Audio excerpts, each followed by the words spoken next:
Le Canada est sur le point de faire face à une menace qui pourrait changer son destin. Le saviez-vous? Donald Trump, qui a déjà divisé son propre pays, lance maintenant des attaques directes contre la souveraineté canadienne. Et non, il ne s'agit pas d'une simple dispute commerciale. Il s'agit d'extorsion économique. Et le plus incroyable, c'est la possibilité de perdre quelque chose d'aussi essentiel que le hockey sur glace. Qu'est-ce que cela signifie vraiment pour vous, pour les Canadiens et pour toute l'Amérique du Nord? Ce conflit n'est pas seulement un choc diplomatique, c'est une bataille pour le contrôle.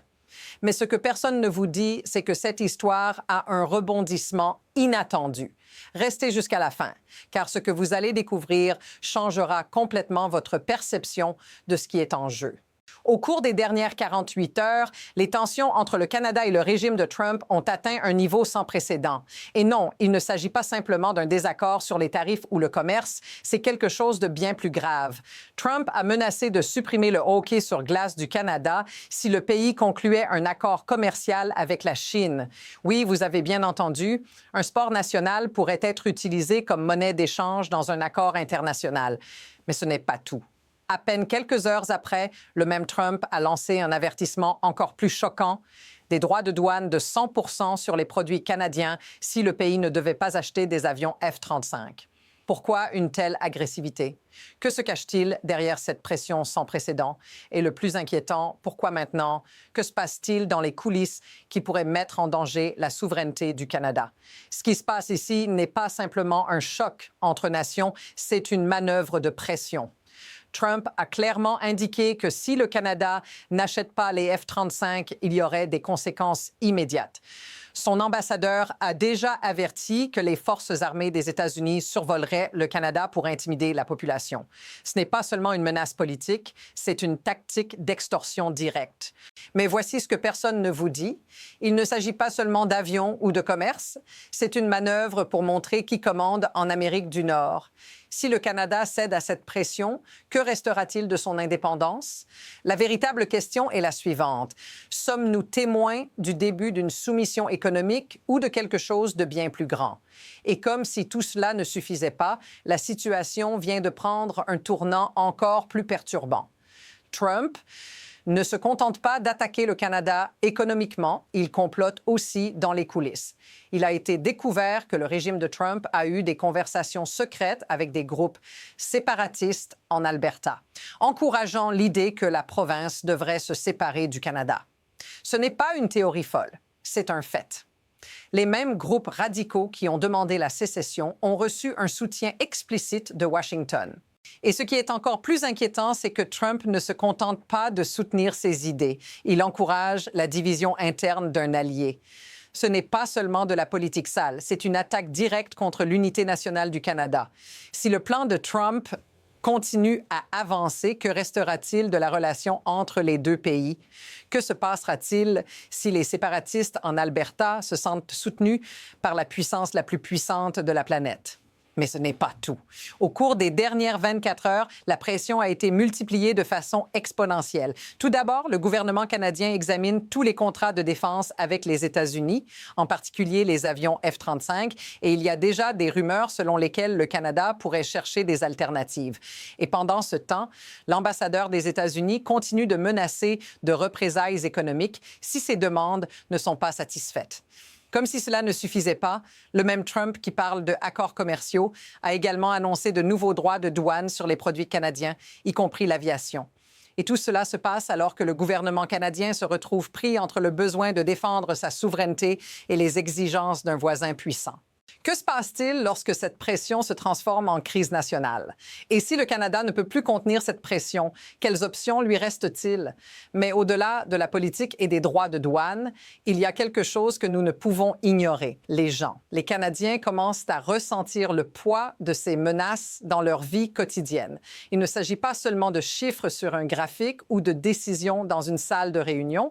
Il s'agit de familles qui dépendent du commerce avec les États-Unis, de travailleurs qui risquent de de perdre leur emploi à cause des tarifs et d'une nation qui pourrait voir son identité remise en question par des forces extérieures. Et le pire, c'est que cette crise divise la population. Certains considèrent les menaces comme une justification pour protéger leur pays, tandis que d'autres sentent qu'ils ne peuvent plus faire confiance à leurs voisins du Sud. Si vous vous êtes déjà senti vulnérable face aux décisions prises par d'autres, vous comprendrez ce qui est en jeu ici. Vous êtes-vous déjà retrouvé pris dans une crise que personne ne semble comprendre? Si cela vous semble familier, laissez-le dans les commentaires. Mais au-delà de la colère et de l'indignation, il y a quelque chose que nous devons comprendre. Pourquoi cela se passe-t-il? Trump n'agit pas uniquement par caprice. Il y a une logique derrière ces mouvements, une structure de pouvoir qui permet à ce type d'extorsion de se produire. Les intérêts économiques, la concurrence géopolitique et le spectacle politique sont en jeu. Trump sait qu'en exerçant une pression sur le Canada, il peut garantir que les États-Unis maintiennent une position dominante dans la région. De plus, la menace de fragmentation, de saper l'unité du Canada peut servir de rappel de son pouvoir sur la région. Ce n'est pas un simple jeu de droits de douane ou de territoire. C'est une stratégie qui exploite les vulnérabilités du système mondial. Et c'est cela qui devrait nous inquiéter le plus. Le pouvoir d'un seul homme, soutenu par un système qui le permet, met en danger les relations internationales d'une manière que nous n'avons jamais vue. Alors, que se passe-t-il maintenant? Il y a deux chemins possibles pour le Canada. Le premier est celui de la résistance. Le Canada pourrait tenir bon, rejeter les menaces et chercher des alternatives pour assurer sa souveraineté et ses accords commerciaux. Cela pourrait signifier plus de friction avec les États-Unis, mais aussi une opportunité pour le Canada de redéfinir son rôle sur la scène internationale en établissant de nouveaux accords avec d'autres puissances. Le second chemin est celui de la soumission. Si le Canada cède aux pressions de Trump, il pourrait accepter les conditions de ses demandes et, ce faisant, perdre une partie importante de son autonomie. La peur des représailles économiques pourrait amener le pays à accepter un avenir moins indépendant, subordonné aux intérêts des États-Unis. Ce qui est clair, c'est que ce n'est pas un moment de calme. La pression augmente et les décisions qui seront prises dans les prochains jours pourraient reconfigurer complètement l'avenir de l'Amérique du Nord. Quelle sera la manœuvre du Canada? Ce qui est en jeu ici, ce n'est pas simplement une dispute politique ou économique. Nous assistons à une lutte pour l'avenir du Canada, pour sa souveraineté, pour son identité en tant que nation. Les menaces de Trump sont un avertissement non seulement pour le Canada, mais pour tout l'ordre international. Ce qui semblait autrefois un allié proche montre maintenant ses griffes et il est difficile de prévoir ce qui se passera si le Canada cède à ses pressions. Mais une chose est sûre, le monde est en train de changer. Et cet affrontement pourrait n'être que le début. C'est le genre d'histoire qui a plusieurs couches et les révélations ne sont pas terminées. Si vous voulez continuer à suivre l'évolution de ce conflit et comprendre chaque mouvement derrière les gros titres, abonnez-vous et accompagnez-moi dans l'analyse continue.